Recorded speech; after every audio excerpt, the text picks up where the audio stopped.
우리 옆 사람과 먼저 인사하겠습니다. 잘 오셨습니다. 오늘도 은혜 받으시기를 바랍니다. 이렇게 인사하니까 우리 경직된 마음들이 다시 이렇게 풀리고 이렇게 순한 마음을 가지고 말씀을 들을 수 있는 것 같습니다.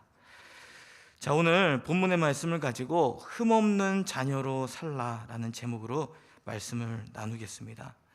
하나님은 우리에게 요구하시는 게 있습니다. 우리가 행하기에 너무나도 불가능한 상태를 하나님은 요구하시는데요. 그것이 무엇입니까? 하나님은 흠없는 자녀로 살기를 원하십니다. 저는 이 말씀을 볼 때마다 저는 제 마음에 그런 마음을 품는 것 같아요. 반은 포기, 그리고 반은 하나님이 하신다고 하니까 그런 줄 알고 믿음으로 보는 것 같습니다. 저에게는 늘 이런 생각들이 품게 되죠. 그게 됩니까? 이제 그런 게 흠없는 삶이 됩니까? 우리는 그런 질문들을 늘 던져볼 수 있을 것 같아요. 왜 그렇습니까? 우리는 우리가 흠이 없는 것을 스스로 발견하면서 사는 사람들이잖아요. 우리가 하는 어떤 생각과 판단도 온전하지를 못해요. 그래서 어떤 일들을 할 때도 우리의 생각과 판단이 온전하지 못하기 때문에 다른 사람에게 지혜를 구해야 되고 그것을 보충해야 되는 그런 모습을 보게 되죠. 또 다른 사람이 그 지혜를 알려준다고 해도 그것이 또 전부가 또 아닌 것을 우리가 삶 속에서 발견하게 됩니다. 그런데 하나님께서는 우리에게 흠없는 자녀로 살라라고 끝까지 말씀하세요. 바울이 이 일을 위해서 빌립보 교인들을 향해 복음을 전파할 뿐만 아니라 또 복음에 합당한 삶이죠. 흠없는 자녀의 삶을 살기 위해서 끊임없이 안내자의 역할을 했었던 것을 우리는 알 것입니다. 근데 제가 사실은 안내자의 역할이라고 했지만 바울이 그 역할을 했던 것이 안내자의 수준은 아니죠. 마치 이제 해산의 수고를 한다고죠. 해산의 수고를 할 만큼 저 상대방이 변화되지 않는 것을 보면서도 끝까지 하나님의 뜻을 구하며 그에게 하나님의 말씀대로 살라는 그 말씀을 권면하는 모습을 우리가 기억할 것입니다.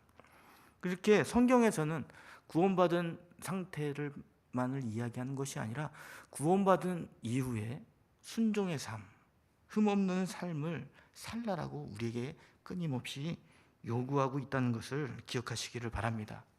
우리 송파동 교회도 그리스도 안에서 한 마음을 품고 뜻을 모아야 하는 목적도 분명히 여기에 있습니다. 그것은 무엇입니까? 주님 안에서 하나 된 공동체가 주님의 말씀 앞에 굴복하며 온전히 순종하기를 포기하지 않고 주님의 말씀을 배우며 주님께 영광을 돌리는 삶을 살아야 된다는 것입니다.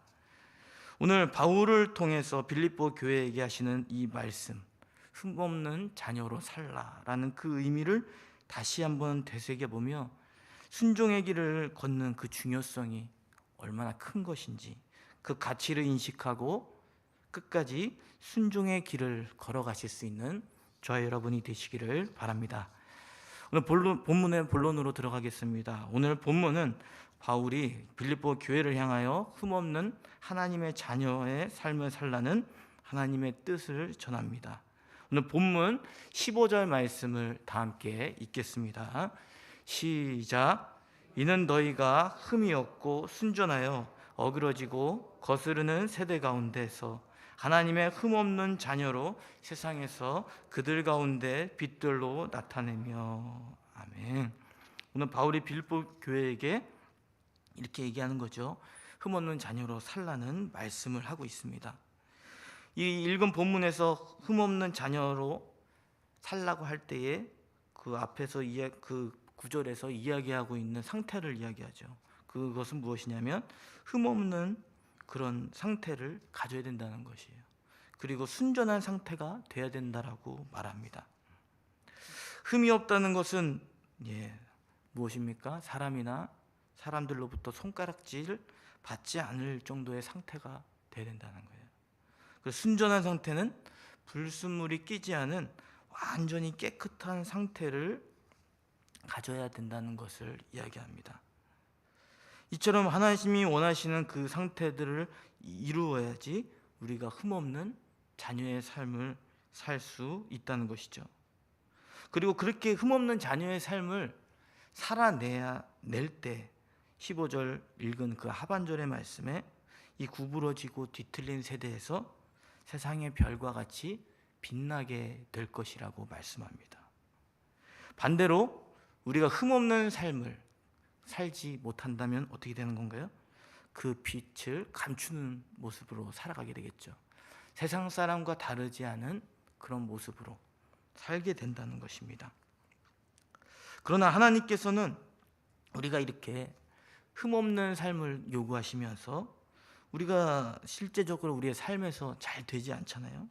그럼에도 불구하고 하나님은 우리에게 고차원적인 기대치를 갖고 요구하십니다. 그래서 우리는 책임이 막중하죠. 우리 옆 사람과 한번 인사해 볼까요? 하나님이 우리에게 기대하는 기대치가 굉장히 높습니다. 제가 너무 말이 길었죠. 기대치가 굉장히 높습니다. 죄송합니다. 좀 짧게 됐는데, 사람이 내놓을 만큼 우리는 흠이 굉장히 많죠. 내놓을 만큼 그런 수준이 되지도 못해요. 그런데 하물며 하나님 앞에서 그런 흠없다라고 할 만큼 그렇게 내놓을 만한 것들이 우리에게는 있지 않은 것을 우리는 알 것입니다. 그런데 오늘 본문에서 흠없는 자녀로 사는데 삼가해야 될 실천 목록 2가지를 이야기합니다. 우리 다 함께 본문 14절 말씀을 읽겠습니다. 시작. 모든 일을 원망과 시비가 없이 하라. 아멘. 흠없는 자녀로 살기 위해서요, 삼가해야 될 2가지 실천 사항이 있어요. 근데 하지 말아야 될, 삼가해야 될 2가지 실천 사항입니다. 이 정도 실천 사항이면 좀 도전해 볼 만한 것 같습니다. 그죠? 그래서 이 원망하라, 원망 없이 하라, 시비 없이 하라. 왜 이 2가지를 언급했을까요? 저는 이 원망이라는 단어하고 시비라는 단어를 이렇게 생각해 보니까 저는 지금까지 죄 중에 가장 습관적인 죄가 이 원망과 시비였던 것 같아요. 사람한테도 원망하는 것도 많지만 또 하나님께도 원망하는 게 많아요. 그리고 시비, 그 시시비비를 따지는 거죠. 내가 주장하면서 내가 옳다는 것을 상대방에게 이야기하면서 내가 원하는 것을 관철시키기 위해서 결국은 내가 원하는 대로 통제하기 위한 그런 행동들을 하게 되지 않습니까? 이건 죄의 습관이죠. 우리가 습관적으로 짓는 죄의 모습입니다. 오늘 빌립보 공동체 안에서도 하나님의 관계 속에서 그리고 공동체 안에서 일어날 수 있는 아주 습관적인 죄 2가지를 언급했다는 것을 알 수 있습니다. 이 원망이라는 것은 또 사전을 찾아봤어요. 제가 마음에 다가오지 않아서.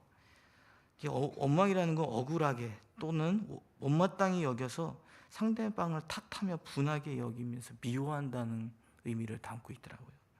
그리고 시비는 옳으니 그르니를 따지며 상대방과 논쟁을 하는 그런 모습입니다.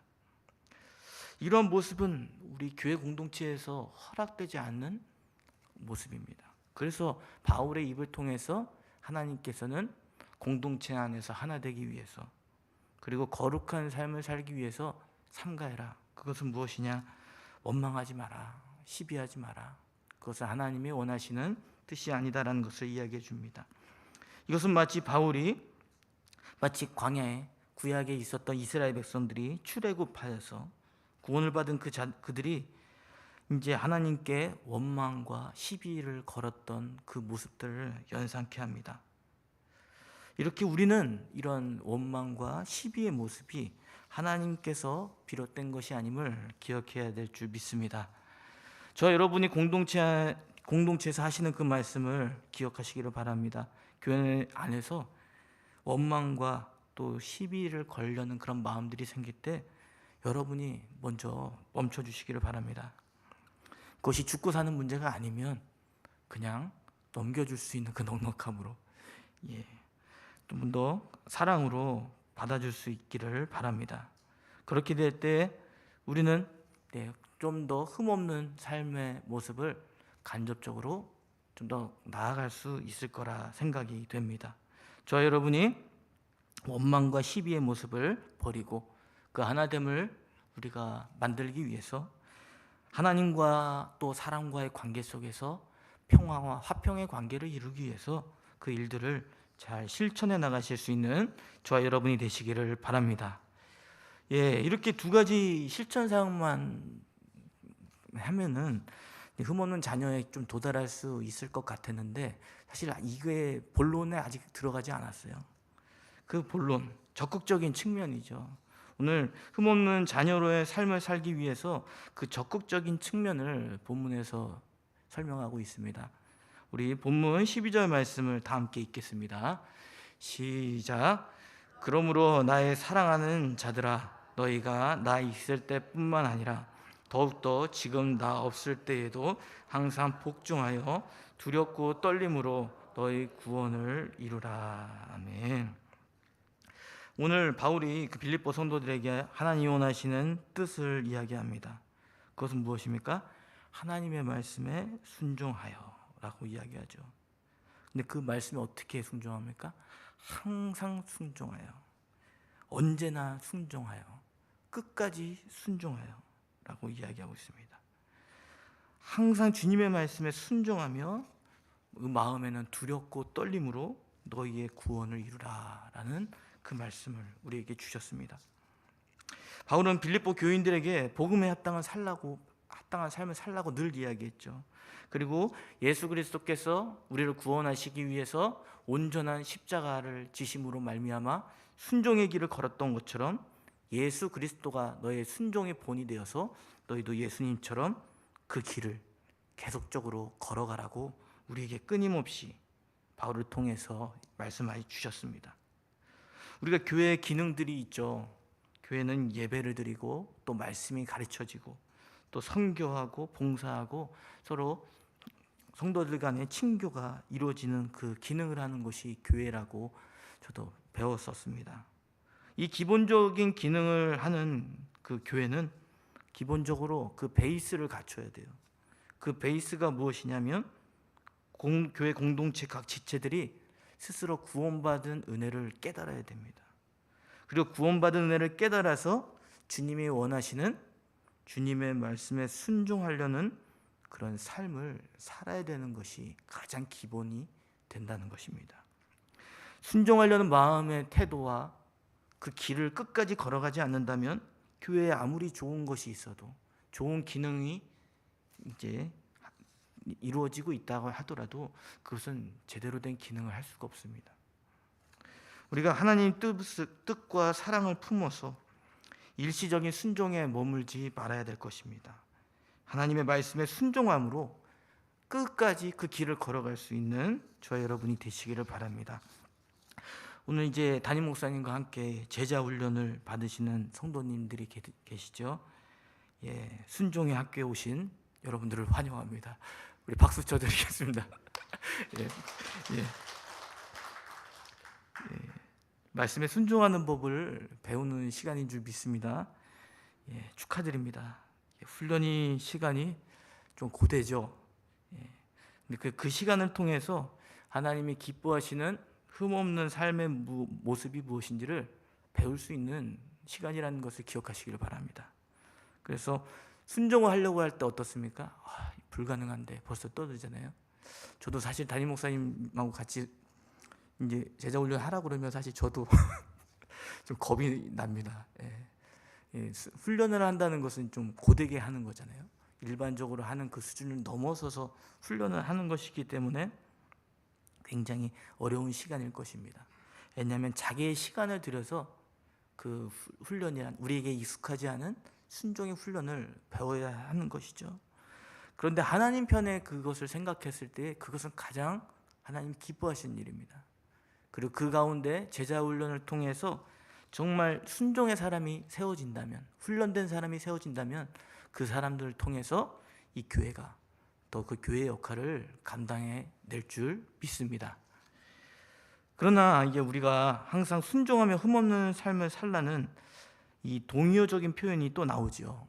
그것은 무엇이냐면 바로 너희의 구원을 이루라라는 표현입니다. 구원을 이루라는 것은 마치 우리가 계속적으로 하나님 말씀에 순종함으로 완성해 가야 할 영역이 남아있다는 것을 보여주죠. 마치 완전히 흠없고 순결한 완전한 구원의 상태가 있다는 것을 전제하는 것입니다. 이 구원을 이루는 것은 자칫 우리가 오해하지 말아야 될 것 같습니다. 구원을 아직 받지 않은 상태에 있거나 구원을 받았는데 순종하지 못하여서 구원이 취소될 수 있다는 것을 의미하는 것이 아니죠. 이미 우리는 예수 그리스도의 그 십자가의 은혜를 믿음으로 말미암아 구원을 받은 사람입니다. 그리고 구원받은 그 은혜를 기억하는 사람들이 하나님의 말씀대로 살라라는 그 말씀에 하나님이 원하시는 뜻에 반응하는 것이죠.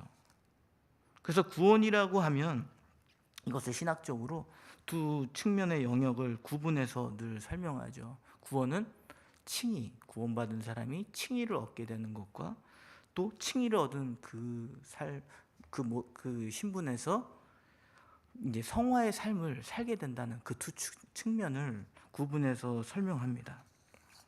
구원은 예수 그리스도의 믿음으로 말미암아 십자가의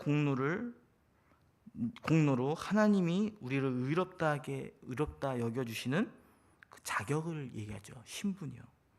그래서 칭의를 받은 자는 구원받았다라고 이야기하고 그는 하나님의 자녀의 신분을 얻었다, 획득했다라고 우리는 이야기합니다.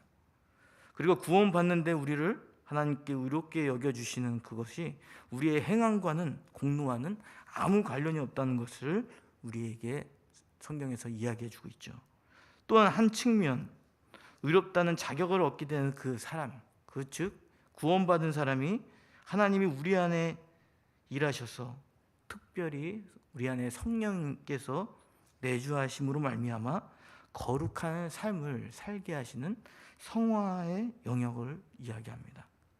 그래서 우리는 하나님 나라의 백성으로서 신분을 얻었을 뿐만 아니라 신분에 합당한 성화의 삶을 살 수 있도록 하나님께서 우리를 이끄신다는 것입니다. 이 두 측면을 우리가 기억해야겠죠.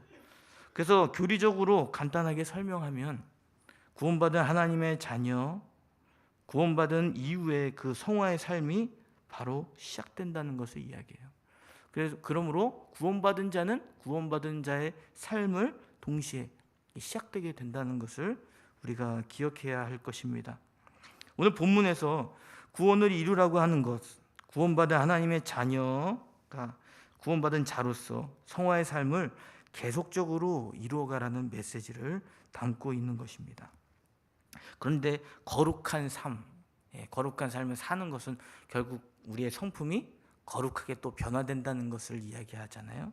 성화에 대해서 우리가 조금 더 제가 말씀드리자면 구원을 이루라라는, 즉 구원받은 하나님의 자녀는 구원받은 이후의 삶이 성화의 삶을 살라고 이야기하는 것인데, 그 성화를 이루라고 할 때에 우리가 순종함으로 말미암아 완전한 성화의 상태를 이룰 수 있다는 의미는 아닙니다.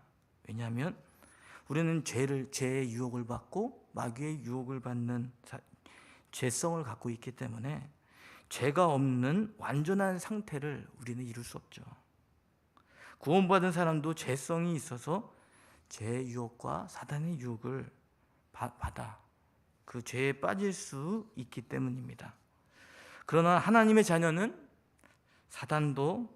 사단의 그 죄의 유혹에 넘어갈 수는 있지만 그것에 사로잡혀 지배받을 수 없는 존재입니다. 왜 그렇습니까? 구원받은 하나님의 자녀는 우리 안에 성령께서 내주하셔서 우리 안에 마귀 사단이 지배하지 못하도록 우리의 마음을 지키시기 때문입니다. 그래서 우리는 성화의 상태가 완전할 수는 없지만 성령께서 우리와 함께 하심으로 말미암아 역사하심으로 말미암아 우리의 결정적인 그런 성화의 자리를 지킬 수 있게 되는 것입니다. 그래서 우리의 목표는 주님이 원하시는 완전한 성화를 목표로 하지만 우리는 그 목표를 향해 항상 순종하기에 힘쓰며 지금의 모습은 아직 완전하지는 못하지만 점진적인 성화를 이루어가는 그 모습이 하나님의 뜻인 것을 저와 여러분이 기억하시기를 바랍니다. 여러분이 순종의 삶을 살기를 포기하지 마시기를 바라요. 주님의 말씀에 순종을 배워서 오히려 그 걸음을 한 걸음씩 아이처럼 뗄 수 있는 저와 여러분이 되시기를 바랍니다. 우리 마지막으로 본문 13절 말씀을 읽겠습니다. 시작. 너희 안에서 행하시는 이는 하나님이시니 자기의 기쁘신 뜻을 위하여 너희에게 소원을 두고 행하게 하시나니. 아멘. 우리가 순종의 길을 놓치지 않고 항상 그 길을 걷기를 포기하지 마시기 바랍니다.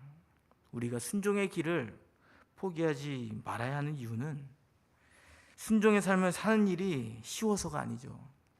그리고 불가능한 것을 알면서도 하나님이 원하시는 뜻이기 때문에 어쩔 수 없이 포기하는 것이 아닙니다. 우리가 순종을 배워서 그 길을 포기하지 않고 나아가려고 할 때에 우리 안에서 그것을 하게 하시는 분은 누구십니까? 하나님이시기 때문입니다. 하나님이 우리에게 원하시는 구원받은 자로서의 그 삶, 그 합당한 모습을 살 때까지 절대 포기하지 마시고 우리의 흠없는 자녀의 모습으로 성화된 삶의 모습으로 변화시키는데 힘쓰며 나아가시기를 바랍니다. 오늘 말씀을 맺겠습니다. 우리는 구원받은 하나님의 자녀인 줄 믿습니다. 예수 그리스도의 그 십자가의 그 은혜가 우리에게 임하여 있습니다. 그래서 우리는 자격 없음에도 불구하고 하나님 앞에 서서 예수 그리스도의 그 이로 말미암아 하나님이 우리를 자격 있다라고 칭해 주셨음을 기억하시기를 바랍니다. 그런데 아직 우리의 상태는 온전히 거룩한 상태가 아니에요.